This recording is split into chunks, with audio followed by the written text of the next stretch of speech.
Actually, Thank you for joining. I'm Sherry from Sunflowers and Petals. We're exploring the advocacy organization People for Bikes. If you enjoy this video, hit the like button below and also subscribe.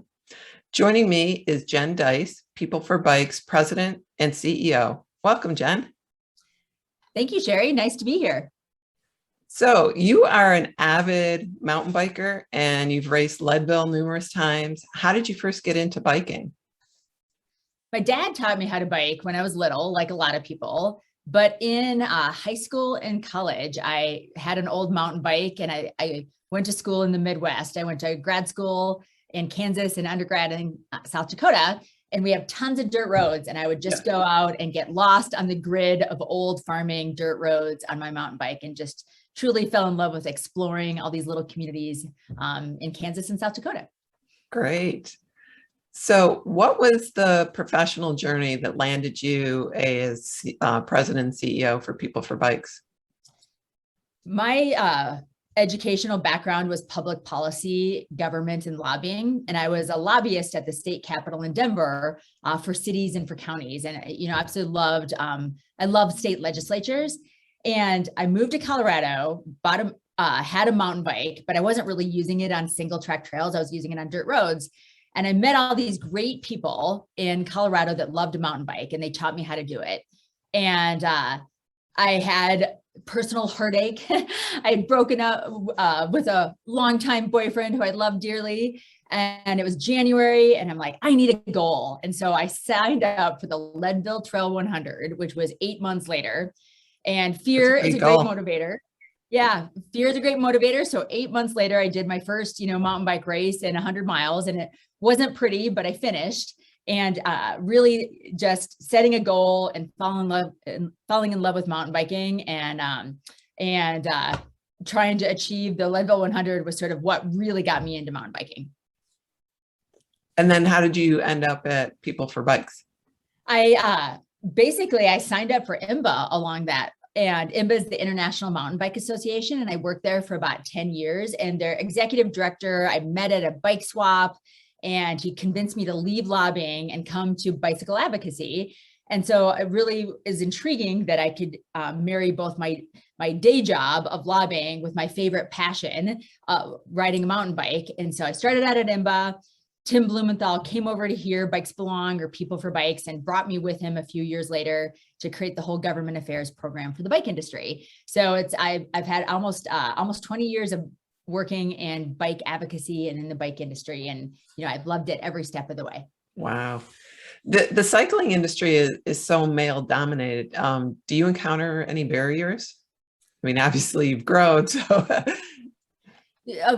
Well, definitely. I think like any woman leader, you encounter barriers. It's sort of a given. It's the status quo. And I think for me, I just try not to think about it. I'm a really hard worker, and I put my head down and keep working and try not to think about what those barriers are, because I'm going to personally overcome them through hard work and through leadership and through, bringing people together through the bike.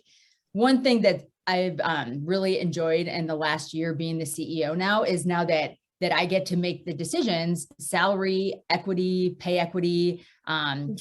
We've been doing a lot internally to make sure that men and women are paid fairly here. They're paid commensurate to their peers externally. And so now that I think a lot about that in meetings to make sure that everybody's being included, and no matter what your position on the bus is, that include everyone matters, and really making sure that we're a really collaborative nonprofit. So some of the barriers that I've experienced in the past, it's great to be in a position of leadership to be able to specifically address those barriers and work through them now that I'm the boss. That's great. So for people who are not familiar with People for Bikes, can you explain the organization's mission? Sure. Our mission is to put more people on bikes more often and to make every bike ride better for everyone. So we're, a nonprofit headquartered here in Colorado, but we've got folks, scattered across the country. And we work tirelessly because we believe bikes make life great. And we believe that We really believe in the power of bicycles to bring people together and to solve a lot of the problems that our communities have. And so we work with federal, state, and local governments to expand bike networks. We work on helping access for bike parks and single track trails. We're really bullish on all things electric bicycles and just absolutely going all in on helping people have access to e-bikes for recreation, for commuting, for fun. And what are some of the critical lobbying efforts that you're undertaking right now? One of the big things is we make sure that the federal government, states and localities, we look at all levels of government, and we want to make sure that government is investing in bike infrastructure and mobility networks.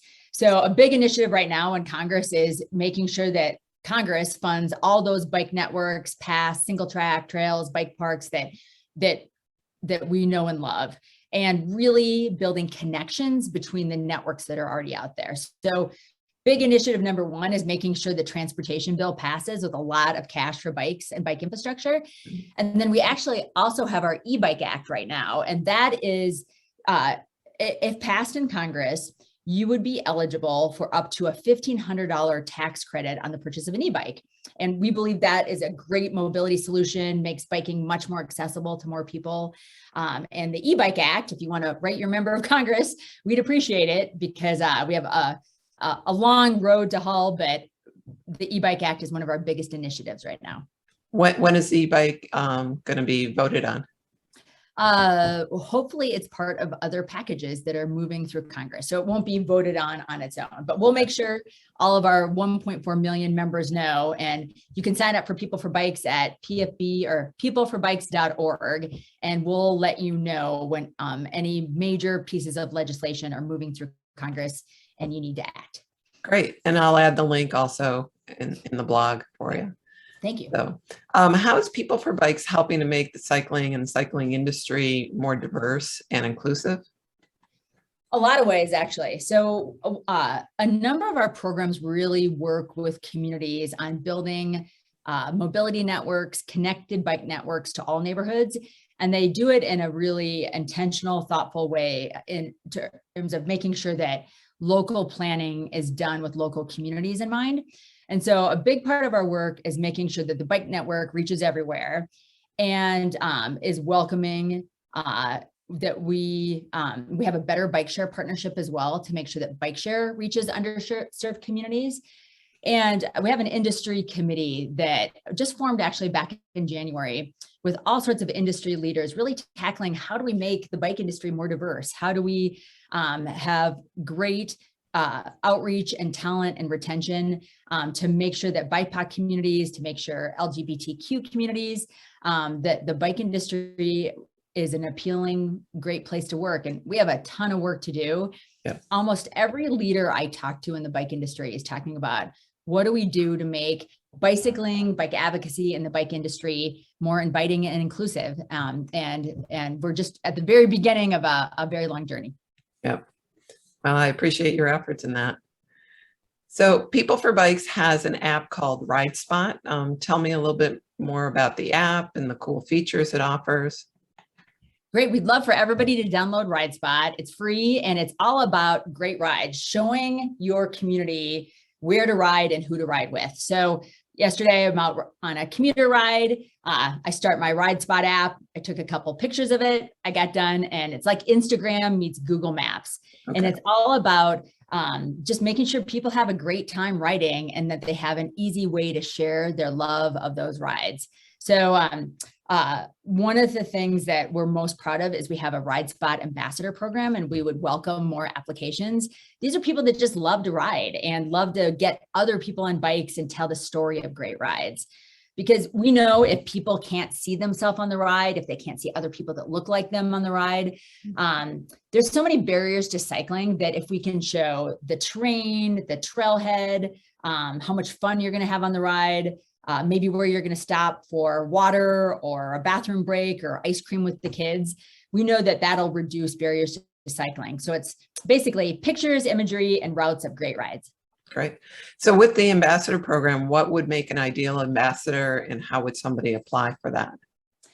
You can check it out at ridespot.org. I believe that there's a link somewhere to ambassadors, or just send us an email and we'll hook you up with the application. Okay. But what makes a great ambassador is people who love bicycling, and they love to get their friends and their neighbors into bicycling as well too. That we designed RideSpot to be like the Johnny Appleseed of great rides, so that wherever you go, you could be sprinkling great rides and great opportunities. And it really to be more about the experience of riding versus how fast and how far and how hard you go. It's really targeted at beginners, intermediates, and frequent cyclists. So a great ambassador is someone who loves to ride and wants to get their friends and family out riding. I like to take pictures of that too. Yeah, exactly. Yeah. So how can people help to support your efforts and get involved? I'd say download RideSpot, post your RideSpot rides on social media, give them to your friends and encourage them to ride.